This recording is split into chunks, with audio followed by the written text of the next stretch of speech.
In a studio that's in a basement comes the epic story of how two friends changed the future of the movie podcast game forever. The reviews are in. Boys Life magazine gives the High Sci podcast 4.5 acorns. The Daily Bugle says, these guys are super legit. And Pope Francis declares the podcast as life-affirming. From the kid who tried to get smart with David Spade and got fucking old. You're still out. You're still bad. And the guy who can name all four Baldwin brothers. Alec, William, Daniel, and the baby boy, Stephen. Live from the studio of his parents' basement. The Have You Seen It podcast. Hello and welcome back to the Have You Seen It podcast. My name is Mason Knight. Sitting across from me is the one and only Cash Kraus. But before we begin, if you guys can please be sure to smash that like button, comment below, subscribe to the channel, and hit that bell notification as we drop videos here every single day. It really does help with the growth of this channel. So with that said, Cash, what are we reviewing today? Well, first off, Mason, happy Namaste Wednesday. Namaste. Namaste Wednesday. I feel like it's been a while since we had a Namaste Wednesday. It has been. We have done Indian films. But we released it on Foreign Film Friday. Film Friday for Joji. Yeah. Which is a great film. Go check out that review. Absolutely. Great review as well. Great Right? review, yeah. We will come out with a review of the review at some point. Yeah. Yes. We'll circle back to that. That would be a funny YouTube channel, a channel that just reviews people's reviews. Yeah. Like, How do they like it? Points here, bad points there. Yeah. Hey. We would probably get bent over the coals for Yeah, our is that review. breaking the yeah, probably breaking the fourth wall there. For sure. But yeah, we are doing a pretty special film, I would have to say. Yeah, absolutely. Kind of a lot of hype around it, because especially its executive producer. But we are doing The Disciple. Yes. A new, it says 2020, but I saw it in 2021. Yeah. Well, that's the thing. So they say it was released 2020, but you couldn't find it anywhere except film festivals. Yeah. So unless you were one of the 100 people that went to the fitness film, you did not see this film in 2020. So it is new. Again, it's called The Disciple. It's a Indian Marathi language drama film. Yes. It was just recently released to Netflix. It's directed by, I'll try it. I'll give it a try. Chaitanya Tamhane? Tamhane? I was going to say Chaitanya Tamhane. Could be. Who knows? But what I do know is this director was a director of Court. Yes. From about 4 or 5 years ago. We reacted to it. We said we really wanted to review it. And if we would have done our due diligence, we probably should have reviewed that one. Absolutely. Before reviewing The Disciple. But a little, lead into this review. If it's anything like The Disciple, we're going to have to go back and check out Court. Well, that's what I guess people were saying about Court was so good that they really gave this director kind of free reins to do whatever he said next. And it did. The reading about this film really made me want to go and see Court. Yeah. Because people are saying that it is phenomenal. Yeah. But I would say his follow-up it's got to be just as good, because I really, really liked The Disciple a lot. Yeah, I loved it. It was very slow and methodical, but beautifully. It's very simply shot, too. Yes. But very, very beautiful. Like you said, it was not underwhelming, but subtle. Everything was just so very subtle. And if you don't know what The Disciple is about, it's about a disciple. A kid who's learning, well, he's a kid through some parts of the film, but a musician who is practicing classical Indian music. He has dedicated his entire life to practicing and becoming one of the greatest classical musicians in the world. So he thinks. Yes. That's the twist, is you can dedicate your entire life to something and still not be successful at it. Yeah. It's kind of a depressing movie. In some ways, yes. In lots of ways, yes. It's all basically how you define success, right? Yeah, absolutely. I guess so. Yeah, and about, you can learn the technical aspect of something 100% in and out and know every single thing about it, but you still got to have some kind of, passion and drive for the music or something, or it's just going to come out hollow because he knew absolutely everything. The disciple's name is what's his name in this? In the film or the actor? Because we have to talk about the actor. Yeah. This is his first film ever.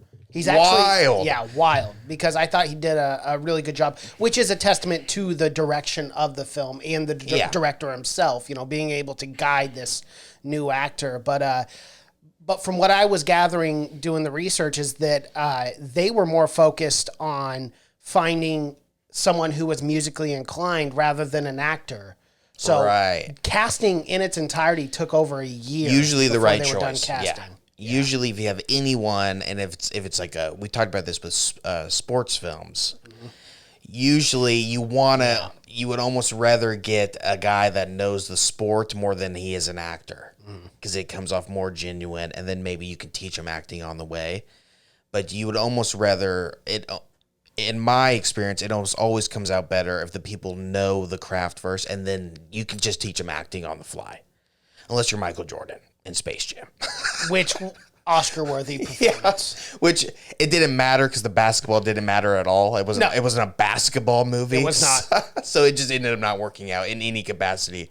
But yeah, you would almost rather them know the craft first but like this film, it worked out so much better that he knew the singing and whatnot and it's to know nothing about Indian classical music. It's kind of cool to go into and learn somewhat about it and learn, what it sounds like and stuff. When the music is mesmerizing, it's really calming. It's really beautiful. And yeah, as you said, like you get to learn like a new type of music.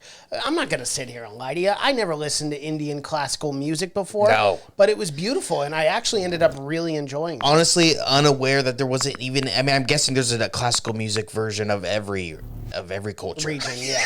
So for me, but yeah, it's, like you said, it's very soothing. It almost makes you think of like desert music. Like if you're just roaming the desert, you would hear that. And they have that, what's that instrument called? Where it's like the only instrument, this was blowing my mind, that you can use one hand. Yeah. Is there another instrument? Well, one-handed instrument? And I got to be honest, the first time I saw that, I thought the musician was just being lazy. I'm like, why is he not putting his other hand there? That is what it's, I'm like, man, it seems like he's really taking it off. Yeah, he's taking this one off. He goes, whatever. They didn't pay me enough.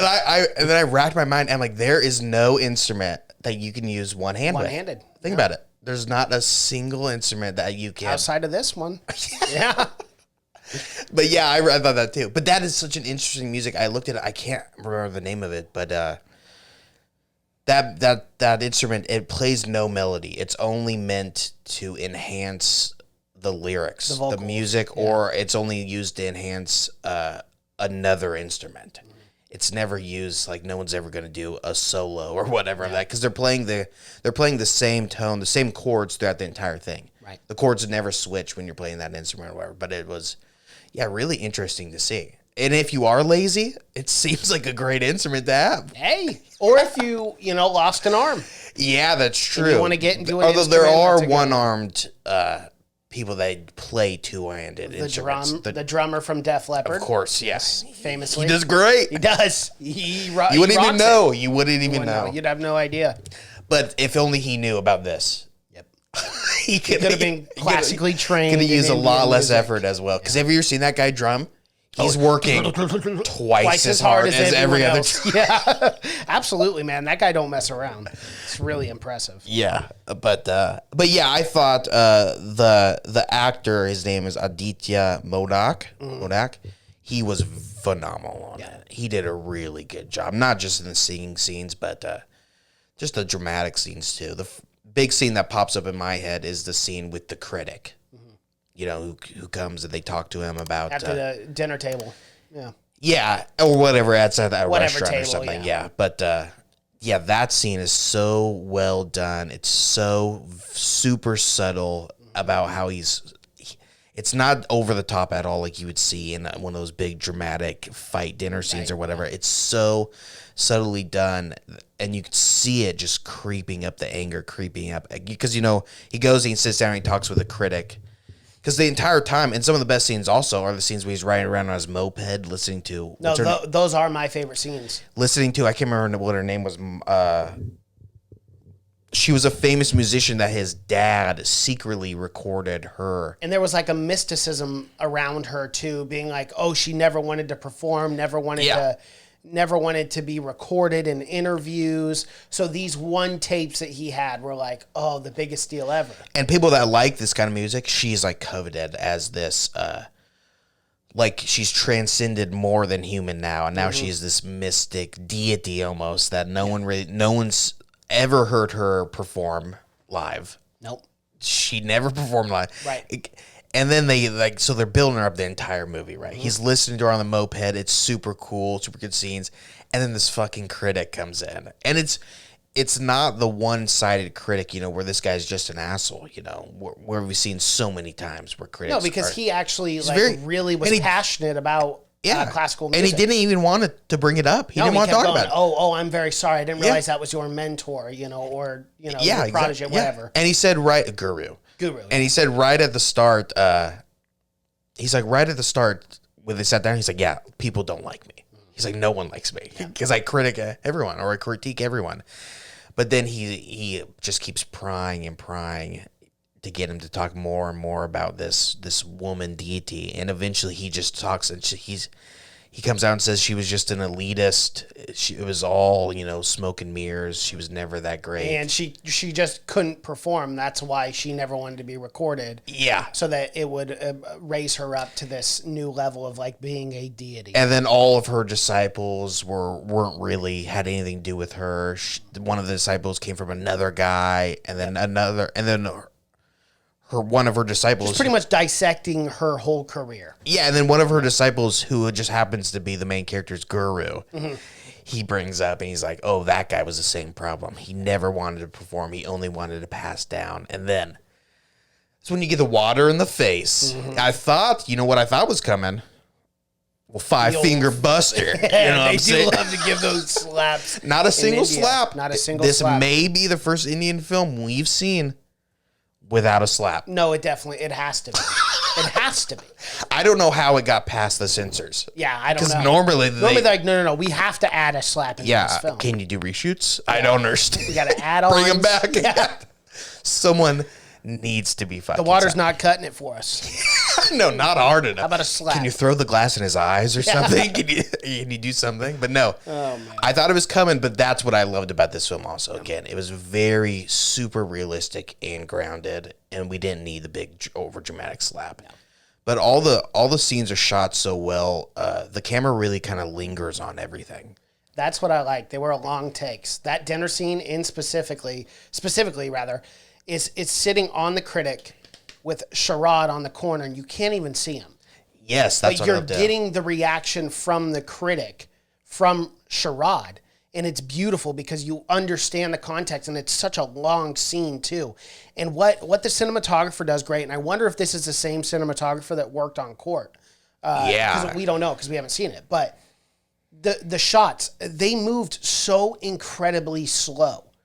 Even that opening shot when they're coming in, and it's literally like, it feels like a 5-6 minute scene, and it's just literally going less than a mile per hour. That's what it is. The entire thing can be categorized as slow in the best way. Yes.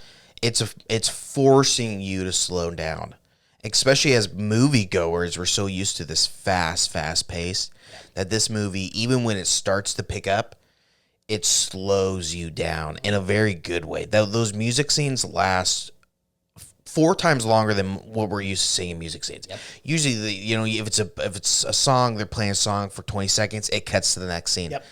This lingers on, and it makes you really enjoy the music. But like you said, it's almost not about the music in these scenes. The camera is zooming in and lingering on the emotion that's coming from our main character.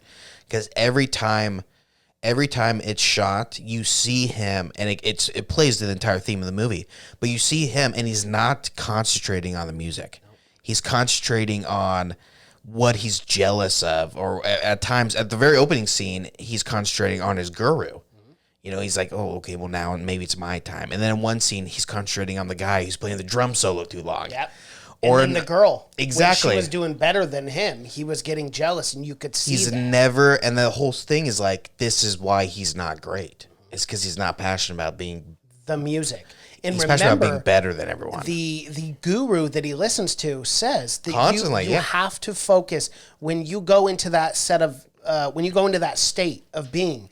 It has to only be about the music. You can't think about anything else. You have to have no other distractions. Well, she said you need complete peacefulness. Yeah. Your entire body and soul needs to be completely at rest. Mm-hmm. And that's the whole thing is it's never peaceful. And I love that too. It's so subtle. It doesn't come out and say that. No. You really have to pick it up. Mm-hmm. But those scenes when he's playing and he's focused on anything but the music, you know, because he wants to be better than everyone else. But it doesn't work out. And it goes back to like his dad was also under the same guru, mm-hmm. and he didn't have what it took, and he ended up being a big failure. And now our main character is sacrificing everything: family, relationships. No, a woman tries to get with him, and then he's just got to. Yeah, he doesn't really care. No, he does a lot of jerking off in the film. Well, you have to. Well, yeah, I mean, you're not being with a one way. Yeah, I know. Right? I mean, you get sick, he's sacrificing everything.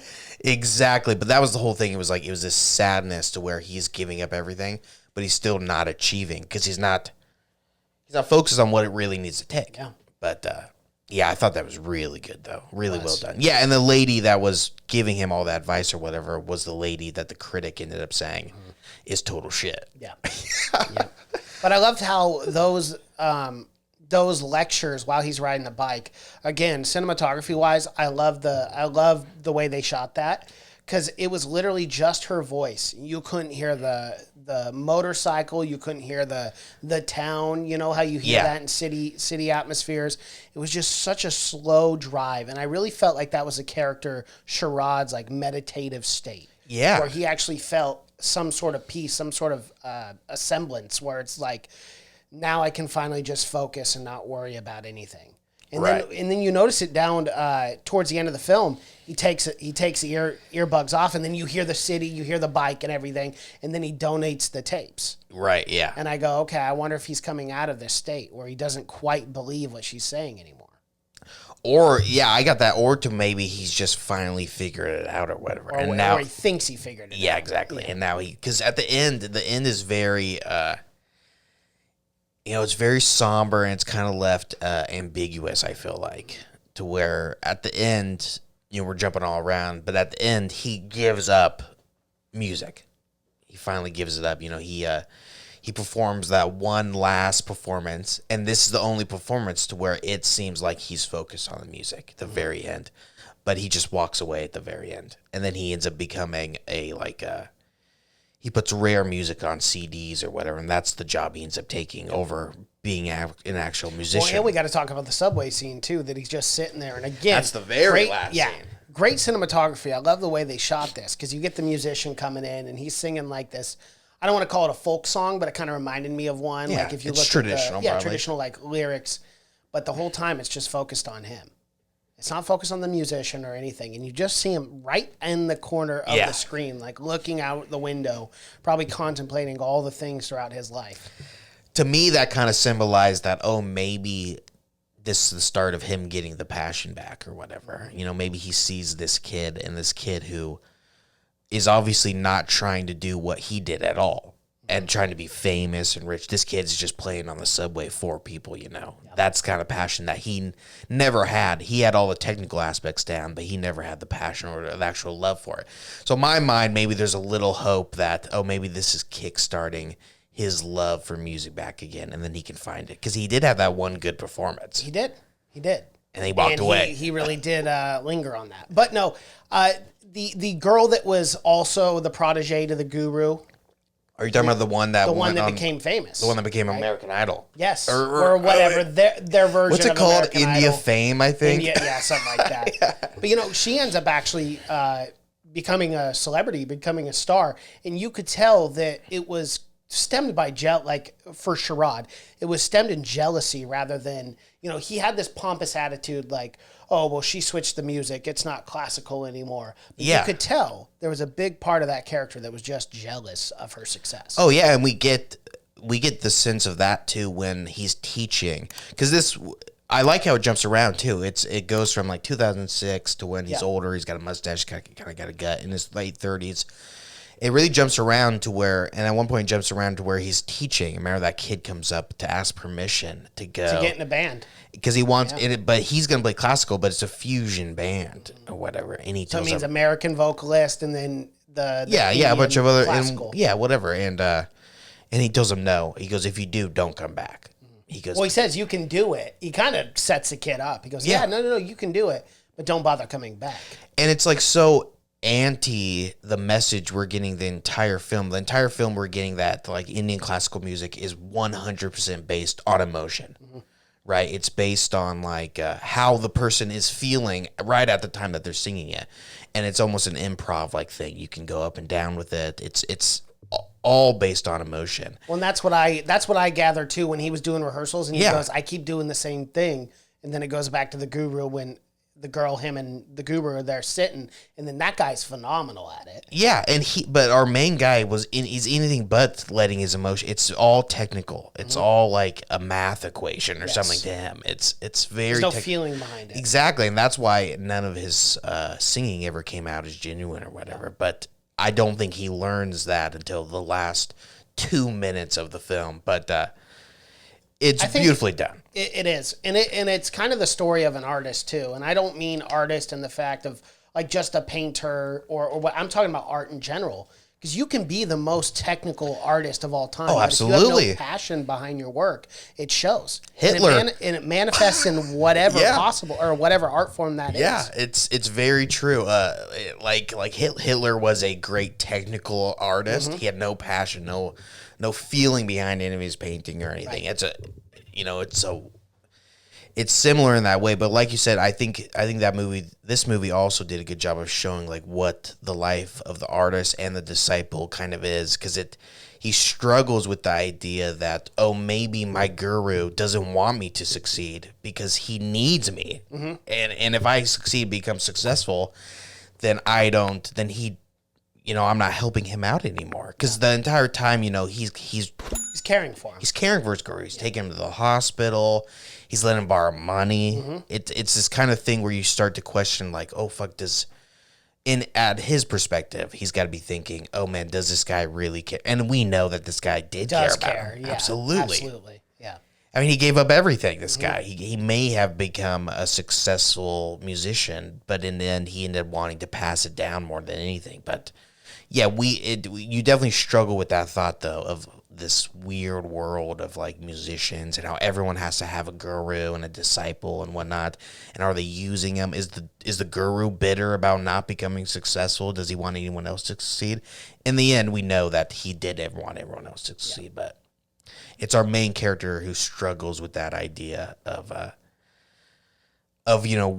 what his notion is and what his theories are behind the music. But we learned that the guru dedicated his entire life to helping our main guy. He ends up dying then. His last breath still trying to help him. Yeah. It's very sad. It's super sad. And the guru is old. He is ready to go and pass it down for sure. He's must have been doing the music for a long time.